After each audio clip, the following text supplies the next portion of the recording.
Welcome to Epilogue Podcast, the show where we discuss some stuff that happened on a different show ages ago which nobody really cares about anymore.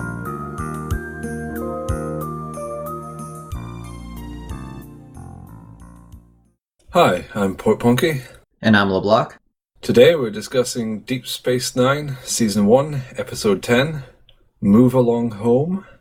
In this episode, a bunch of random aliens turn up, and Sisko, Bashir, Kira, and Dax get trapped in a board game, and then they get out of the board game. What did you think? I did not like this episode.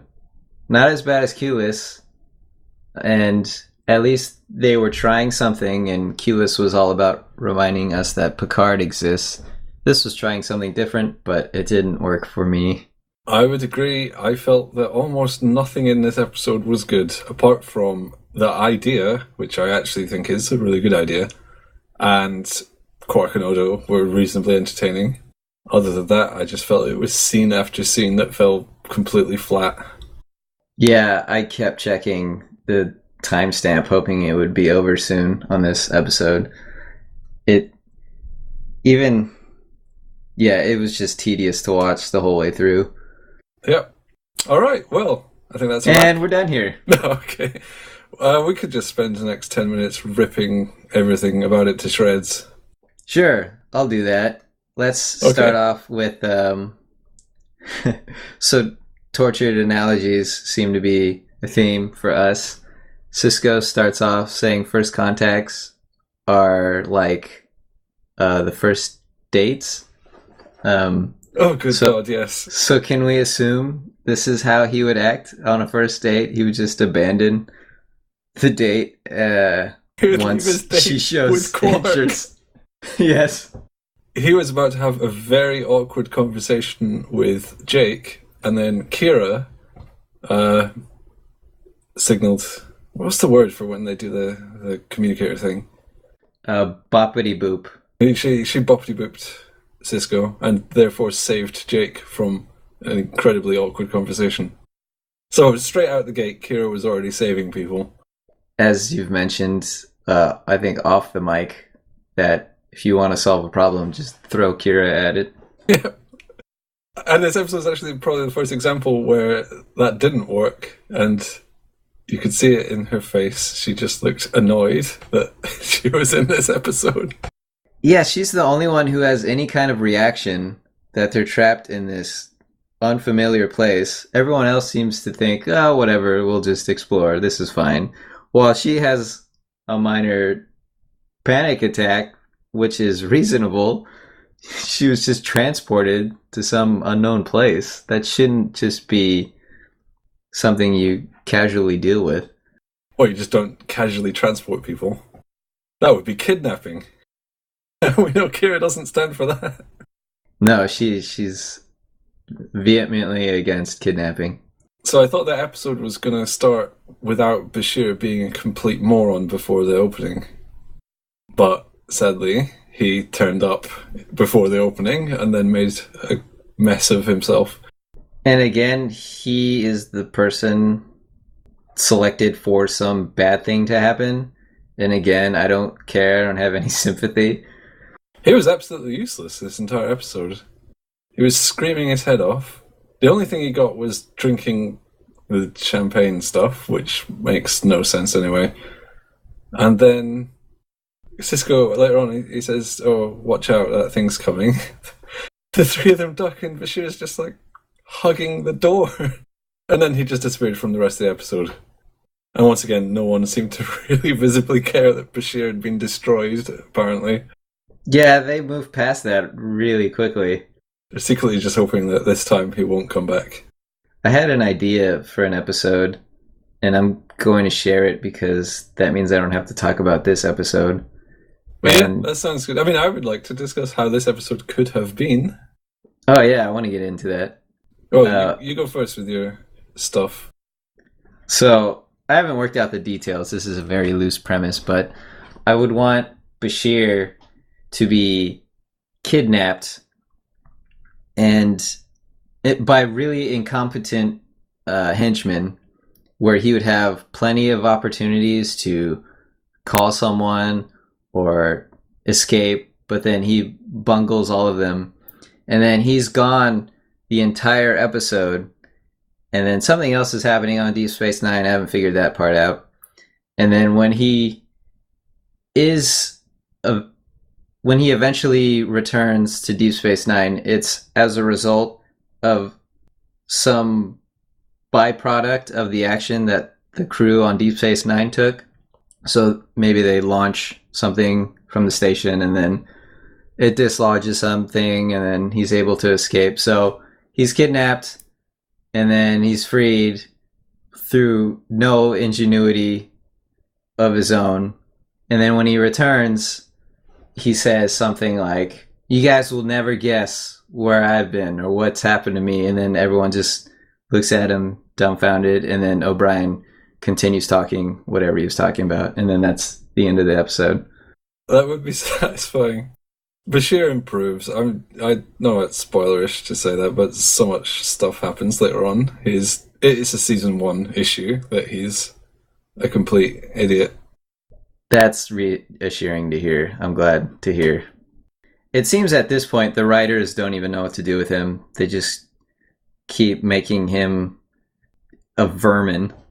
Well, I think they wanted him to be sort of young and green, but it just comes off like an idiot.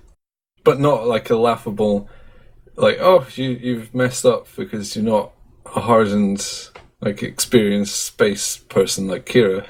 It's more, oh, you messed up because your personality is just crap. Yeah, it's not at all charming. Yeah. So I want to hear how you would have liked this episode to have played out.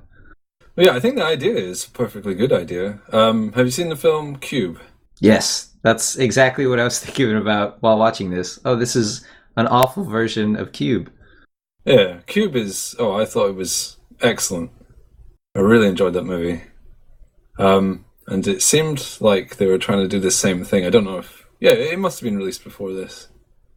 Correction. The movie Cube was released on the 9th of September, 1997. This episode of Deep Space Nine first aired on the 14th of March, 1993, more than 4 years earlier. But, yeah, they... oh, God. they messed up every aspect of it. I've actually got some criticisms. I've just noticed I have actually written some particularly stupid stuff down. I can't wait. Please go on. This is not criticisms in terms of, like, the pacing and exposition was terrible. This is actual sort of mistakes. The Wadi guy sets up the game, and then this Cisco gets teleported in and looks around, and there's some stuff, and then it's the next day. Odo is talking to Primin. Remember that guy? Yeah. Says, "Oh, where are all the command officers?" And Primin's like, "Who knows?" And then it cuts back to the Wadi guy in Quarks. He says, "Right, the board is ready." But it's the next day. This Quark just been standing there for 8 hours waiting for him to set up these little pieces. It's a very complicated game. It's like just 4 pieces on a set of concentric triangular platforms. The other one was... Well, you know there's quite a lot of set wobbles on Star Trek. Everything's a little bit a little bit wobbly. But there was a particularly bad one during the confusing bit with the rocks, where Dax, like, bumps a rock, like a big, like, 2-foot tall boulder with her foot, and it just, like, bounces to the side. Oh, I missed that. It's pretty bad. The sets do wobble and stuff, and it's like, yeah, well, whatever. Who's to say things wouldn't be slightly wobbly in artificial gravity? But when it's a boulder... Well, then again, it's like a boulder, though. It is a fake boulder in a made-up game, but, yeah, whatever, who cares? It's stupid. That scene at the end was horribly put together. Like, it just looked like rocks everywhere. I couldn't tell any depth to it. Yeah, I didn't know what was really the trouble, so I couldn't perceive any peril, and then suddenly they just fell.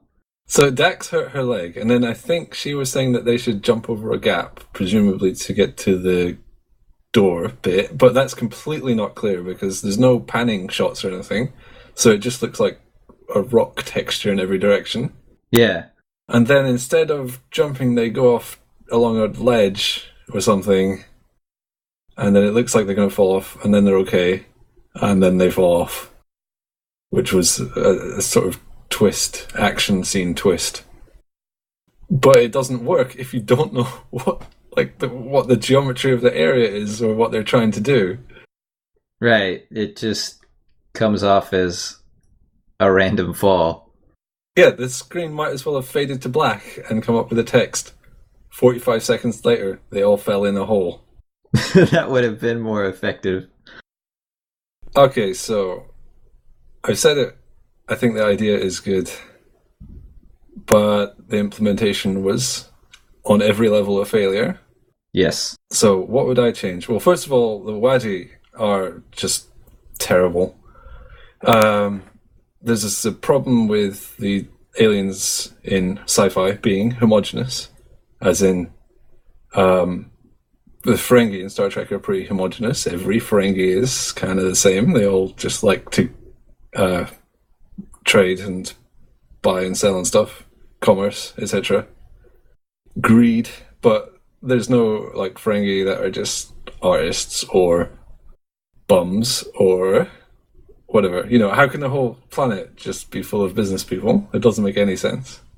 Yeah, they're all one-dimensional characters. Yeah, and planets often all have one religion or zero religions. And they're all, it's not like a diverse culture coming from a planet, it's just one very homogenous culture. So usually it's not so bad because at least a planet full of business people could kind of make sense if they've had space travel for a very long time. But the Wadi turn up and they're like, we like games and gambling. We don't even have diplomats. We just have losers that go and gamble. So how did you make spaceships? They gambled for them. I guess. So they're terrible. I would not have put an extra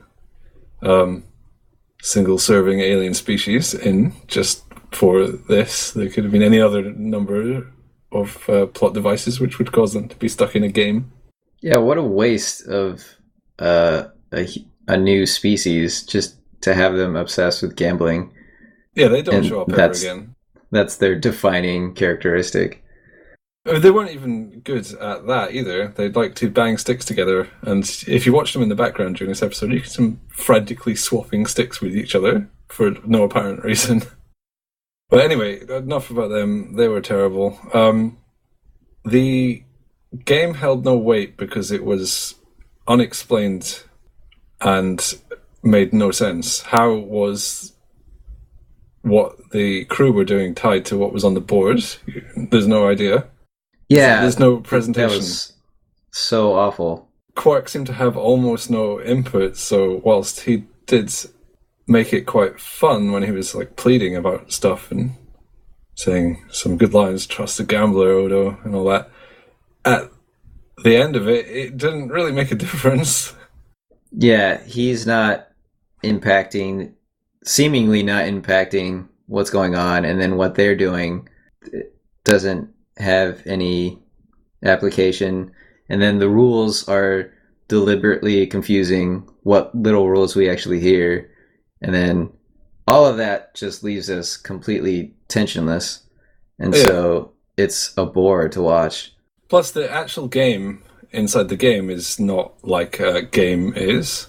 Like, they have to do little challenges, but that doesn't really make a game. I mean, once you've played it once or twice, you probably know every part of it. I mean, it doesn't seem to have even as much replay value as like Mario Party. Yeah, and then Bashir has that line, I find the stakes highly motivating, and it felt like the writers trying to convince me that this was actually worth paying attention to when it's not at all. And then I guess the other really serious problem with what went on is at the end, when they all get free, and then Kira has a line, "So we were never really in any danger." Yeah. Like, oh, wow, so it wasn't even worth watching this episode then. Yeah, so you just made it clear that you wasted my time. It was in their nature to waste my time with that line. So, if I was rewriting this, the first thing is the peril would be very, very real and stated from the start. Oh, if they die in the game, they die for real. And there wouldn't be any ambiguity. Quark played like half the game without realizing he was playing with the crew. So Yeah. what was the point? It should have said right up, now you're playing with officers from the station. The rules of the game should be made clear, not in their entirety or anything, but what Quark can do should have been made obvious from the start. Say he could choose which doors they could go through, or something like that. Just a simple device to tie the game back to what they're doing. Yeah, so they're not completely disconnected. So yeah, you could see Quark saying, "Oh, I don't want to go that way, lock that door," and then they would see the door locking and be like, "Oh no." And once Quark did know what was happening, to some extent, we get those good lines, as you mentioned, and then that rare moment of remorse where he pleads for the game to end. He doesn't want to have to make a decision, and that's probably the only good moment. Yeah, there definitely was. Although it was stupid anyway, because he could only choose randomly. Yeah. And then they made him choose randomly anyway. Oh well, we'll choose for you. Him not knowing what pieces are in the game, like what players, would be good. I would have put Odo in the game. Because A, the Wadi don't know he's a shapeshifter, and that could have been interesting. And B, Quark controlling Odo is always interesting. Yeah, that would be a good dynamic. Then I probably would have made Odo get knocked out and be lost like Bashir was. Not in as terrible a way, but because they failed or something, you know. And yeah, they could feel safer having Odo, and then that's removed, and then that would increase the peril. And then Quark would get the chance to finish the game with big winnings, but then, in a moment of conflict, choose not to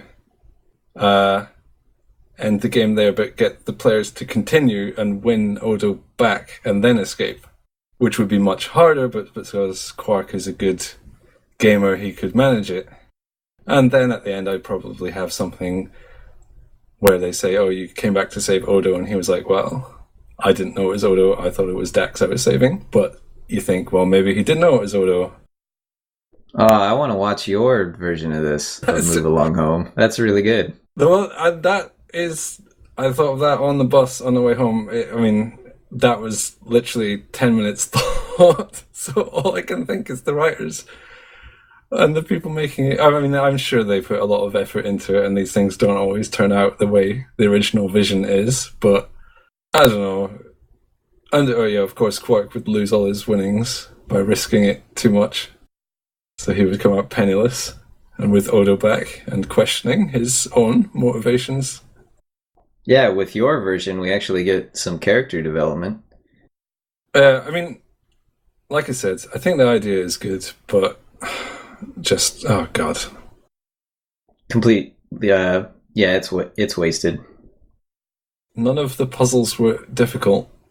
You didn't find it riveting to watch Bashir, Dax, Kira, and Cisco hopscotch and sing a rhyme? That was almost amusing, only for the slight glimpse on Kira's face as she's doing the rhyme. She just looks so pissed. Yeah. I always like it when they walk into force fields in pretty much any show, but it's noticeable in Star Trek because they always tense up before they hit it. I don't need to pick on this episode, although why not? Because it's a bad episode. Because it's happened in previous episodes whenever they put security force fields up and people run into them. Yeah. But let's just pile on this episode anyway. So you always see them tense up. It's kind of obvious. Also, if you watch the earthquake scene, they do the shaky camera stuff. Yeah. And they all wobble. but it's kind of noticeable that they're just wobbling. I'd really like to see a stabilized version of that. Cause I know they've done that for various next-gen scenes. Or stabilize the wobbles just to see everyone jump around. Yeah, it's funny. I'd really like to see that cavern one stabilized because it's not convincing as it is. Yeah, it's already bad. There's a funny, the film Galaxy Quest? Yes. There's a funny behind-the-scenes documentary clip, movie, video, I don't know what you want to call it, where it's got Tim Allen on the set. Now, in Galaxy Quest, when they're in the TV show, it's done shaky cam, everyone jumps side to side. But for the bits in the movie where they're actually flying around on a spaceship, this probably won't make much sense if you've not seen the movie, but they're on an actual spaceship. They built a pneumatic stage and got it to shake. So it actually is like their reactions are genuine to shaking floor, and they look almost the same. Oh, wow. It's really weird how good that shake effect really is. The Cisco and Sun relationship is never engaging. It's always bad. That's because Cisco is a bit of he's hard to relate to because he is made of wood. Yeah, there's no warmth there, and it's really awkward. And then that whole subplot never went anywhere about the birds and the bees, and it was never discussed.